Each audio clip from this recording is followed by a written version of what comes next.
সারা জীবন সেবা করেও জানি মায়ের ঋণ কেউ পারে না মিটিয়ে দিতে তাকে কোনো দিন।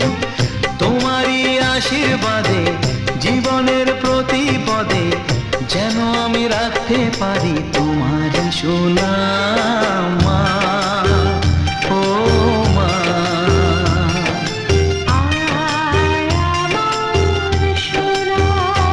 ও স্নেহের ছায়ায় ভালোবাসায় ঢেকে রাখে যে, অনেক জ্বালাশয় বুকে জড়িয়ে রাখে যে, তারই আঁচলে মুখ লুকিয়ে রেখে জীবন আমার কাটিয়ে দেব তোমায় দেখে মা।